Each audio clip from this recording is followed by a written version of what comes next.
ધોરણ 6 વિજ્ઞાન પ્રકરણ 3 રેસાથી કાપડ સુધી ફાઇબર ટુ ફેબ્રિક. પહેલી અને બૂઝો તેમની શાળાની વિજ્ઞાન ક્વિઝ સ્પર્ધામાં પ્રથમ ઇનામ જીત્યા.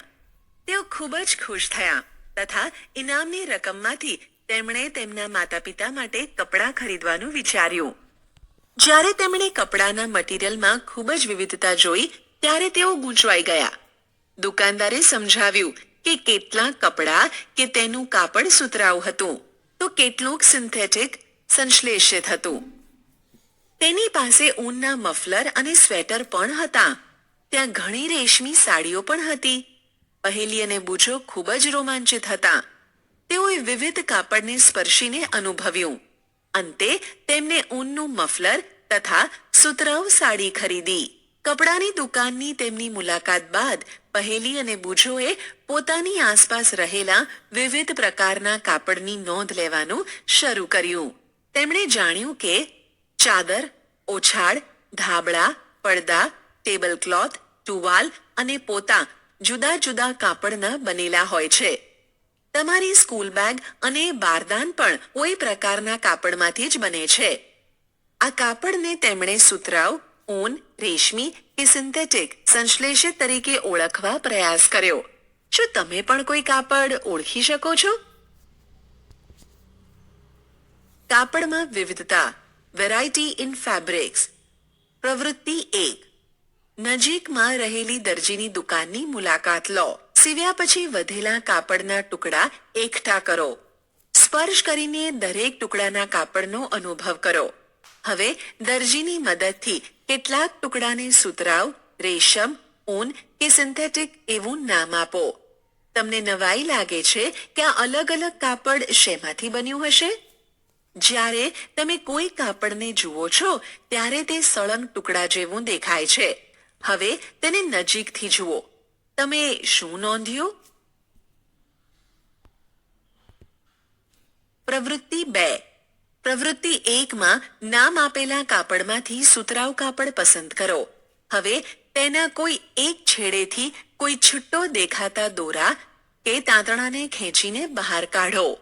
જો કોઈ છૂટો દોરો કે તાંતણો ન દેખાય તો પિન કે સોયની મદદથી હળવેથી ખેંચી કાઢો. આપણે જોઈએ છીએ કે દોરાઓની એક સાથે ગોઠવણ થવાથી કાપડ બને છે. આ દોરા શાના બનેલા હોય છે?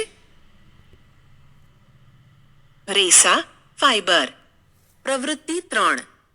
સુતરાઉ કાપડમાંથી એક તાંતણો બહાર કાઢો.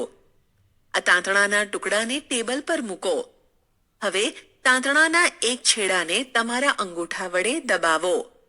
હવે આકૃતિ 3.4માં દર્શાવ્યા પ્રમાણે તાંતણાના બીજા છેડા સુધી તમારા નખ વડે ઘસો. શું તમે એ જોયું કે આ બીજા છેડે તાંતણો પાતળા તાંતણાઓમાં વહેંચાઈ જાય છે? જ્યારે સોયમાં દોરો પોરવીએ છીએ ત્યારે આપણે કંઈક આવું જ અનુભવ્યું છે.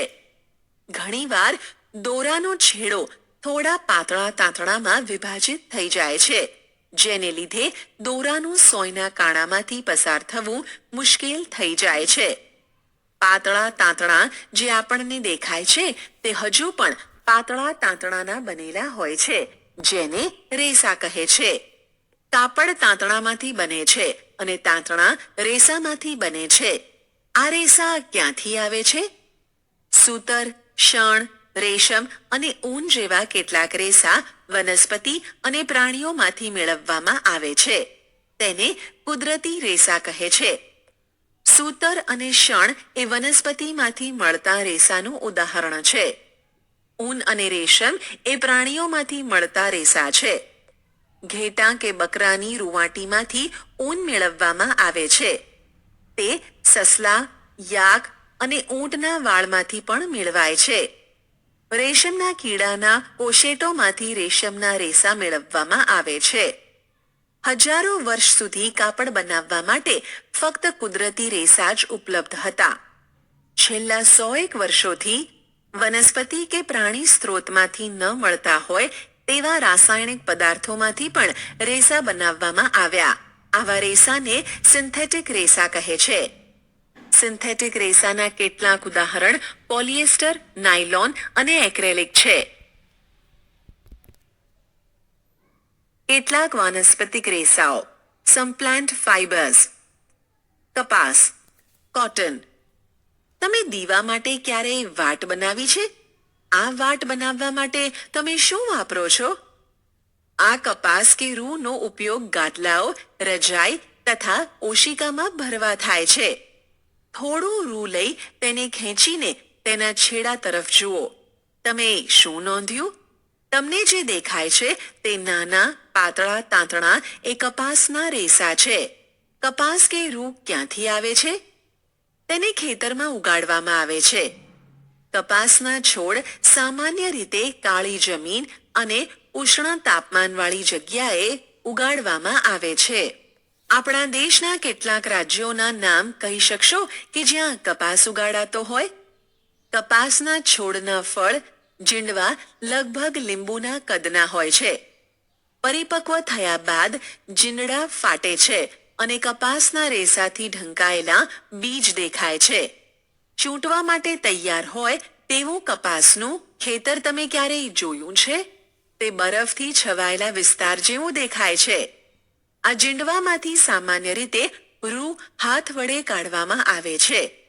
ત્યારબાદ પિંજણ દ્વારા રૂને બીજથી અલગ કરવામાં આવે છે. આ રીતને રૂને પીંજવું કહે છે. પહેલાના જમાનામાં રૂને હાથ વડે પીંજવામાં આવતું હતું. આજકાલ પીંજવા માટે યંત્રો પણ વપરાય છે. શણ, જ્યુટ. શણના છોડના પ્રકાંડમાંથી શણના રેસા મેળવાય છે. તેને ચોમાસામાં ઉગાડવામાં આવે છે. ભારતમાં મુખ્યત્વે પશ્ચિમ બંગાળ, બિહાર અને અસમમાં ઉગાડવામાં આવે છે. જ્યારે છોડનો ફૂલ આવવાનો તબક્કો હોય છે ત્યારે સામાન્ય રીતે તેની લણણી કરવામાં આવે છે. લણણી કરેલા છોડના પ્રકાંડને થોડા દિવસો સુધી પાણીમાં ડુબાડેલા રાખવામાં આવે છે. પ્રકાંડ સડી જાય છે અને રેસાને હાથ વડે છૂટા પાડવામાં આવે છે. કાપડ બનાવવા માટે આ બધા જ રેસાને તાંતણામાં ફેરવવામાં આવે છે. આ કઈ રીતે કરવામાં આવે છે? કપાસના તાંતણાનું કાંતણ. Spinning cotton yarn. તમે કપાસના તાંતણાને જાતે બનાવવા પ્રયત્ન કરી શકો. પ્રવૃત્તિ 4. એક હાથમાં થોડું રૂ લો. બીજા હાથની ચપટી વડે રૂને પકડી હવે તેને વળ ચડાવતા હળવેથી બહાર તરફ ખેંચવાની શરૂઆત કરો.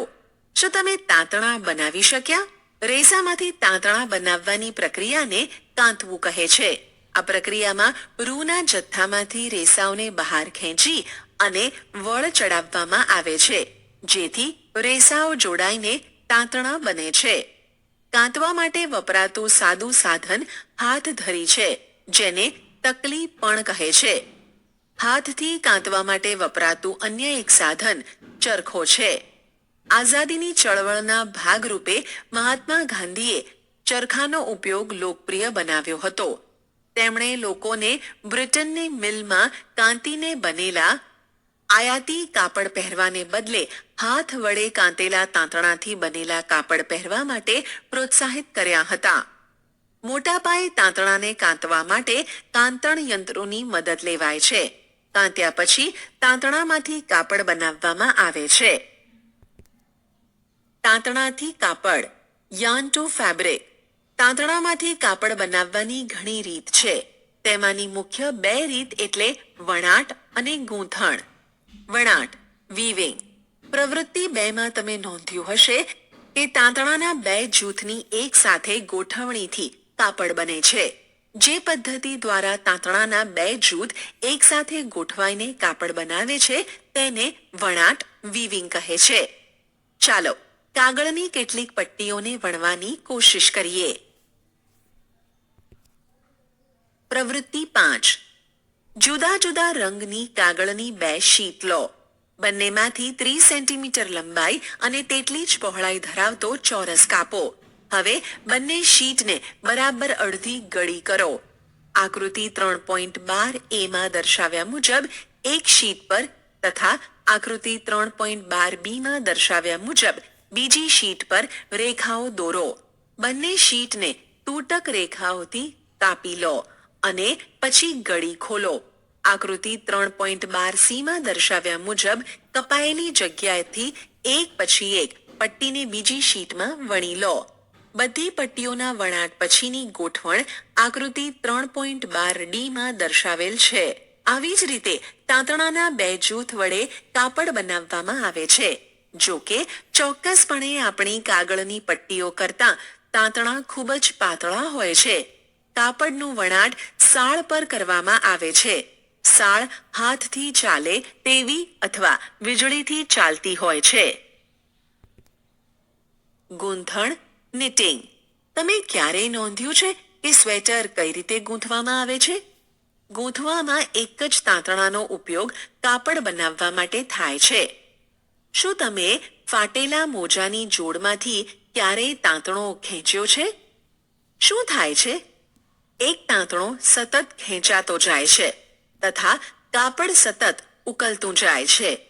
મોજા અને ઘણા બીજા કપડાં ગૂંથેલા કાપડમાંથી બનાવાય છે. હાથ તથા મશીન વડે પણ ગૂંથણ કરવામાં આવે છે. વણાટ અને ગૂંથણ વિવિધ પ્રકારના કાપડની બનાવટમાં વપરાય છે. આ કાપડનો ઉપયોગ વિવિધ પોશાકો પહેરણોમાં થાય છે. પહેલીને જાણવું છે કે તમે એવા કોઈ કપડાં જોયા છે કે જે નાળિયેરના બહારના આવરણવાળા રેસાના બનેલા હોય? આ રેસાઓ સામાન્ય રીતે શાના માટે વાપરવામાં આવે છે? કાપડના મટીરીયલનો ઇતિહાસ. History of clothing material. તમે ક્યારેય વિચાર્યું છે કે પ્રાચીન સમયમાં લોકો કપડા માટે કયા મટીરીયલનો ઉપયોગ કરતા હતા? એવું માનવામાં આવે છે કે તે સમયમાં લોકો વૃક્ષની છાલ અને મોટા પાંદડા કે પ્રાણીઓનું ચામડું અને તેમની રૂંવાટીનો ઉપયોગ પોતાને ઢાંકવા માટે કરતા. કૃષિ સમુદાયમાં સ્થાયી થયા બાદ લોકો કુંબળી કૂંપળો અને ઘાસનો ઉપયોગ સાદડી અને ટોપલા બનાવવા માટે ગૂંથણ કરતા શીખ્યા હતા. વેલાઓ પ્રાણીઓની રૂંવાટી કે વાળને એકબીજા સાથે વીંટાળીને લાંબા તાંતણા બનાવવામાં આવતા હતા. તેમાંથી કાપડ વણવામાં આવતા હતા. પહેલાના સમયમાં ભારતીયો ગંગા નદીના વિસ્તારમાં ઉગાડવામાં આવતા કપાસમાંથી બનેલું કપડું પહેરતા. શણ પણ એવો છોડ છે જે કુદરતી રેસા આપે છે. પ્રાચીન ઇજિપ્તમાં નાઇલ નદીની નજીક કપાસની સાથે શણ પણ ઉગાડવામાં આવતો અને તેનો ઉપયોગ કાપડ બનાવવા માટે કરવામાં આવતો હતો. તે દિવસોમાં સીવવાની કલા જાણમાં નહોતી. લોકો પોતાના શરીરના વિવિધ ભાગોની ફરતે કાપડ વડે ફક્ત ઢાંકતા. કાપડને વીંટાળવાની ઘણી જુદી જુદી રીતો વાપરવામાં આવતી હતી. સીવવાની સોયની શોધ થતાં લોકોએ કાપડને સીવીને કપડાં બનાવવાની શરૂઆત કરી. આ શોધ બાદ સીવેલા કપડાઓમાં ખૂબ જ વિવિધતા જોવા મળી.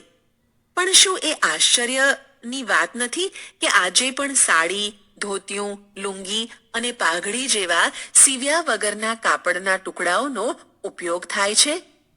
જે રીતે આખા દેશમાં ખાવામાં આવતા ખોરાકમાં વિવિધતા જોવા મળે છે, તેવી જ રીતે કાપડ તથા પહેરવેશમાં પણ ખૂબ જ વિવિધતા જોવા મળે છે. પારિભાષિક શબ્દો. કપાસનું રૂ, કોટન વૂલ. કાપડ, ફેબ્રિક. રેસા, ફાઇબર. ગૂંથણ, નિટિંગ. કાંતવું, સ્પિનિંગ. વણાટ, વીવિંગ. તાંતણા, યાન. સારાંશ. પહેરવેશના કાપડમાં સુતરાઉ રેશમ, ઊન અને પોલિએસ્ટર જેવી વિવિધતા જોવા મળે છે. કાપડને તાંતણામાંથી બનાવવામાં આવે છે, જે રેસામાંથી બનાવાય છે. રેસાઓ કુદરતી અથવા સિન્થેટિક સંશ્લેષિત હોય છે. સૂતર, ઊન, રેશમ અને શણ એ કુદરતી રેસા છે, જ્યારે નાયલોન અને પોલિએસ્ટર સિન્થેટિક રેસાઓ છે. સૂતર અને શણ જેવા રેસા વનસ્પતિમાંથી મેળવાય છે. રેસામાંથી તાંતણા બનાવવાની ક્રિયાને કાંતવું કહે છે. વણાટ અને ગૂંથણ દ્વારા તાંતણામાંથી કાપડ બનાવાય છે.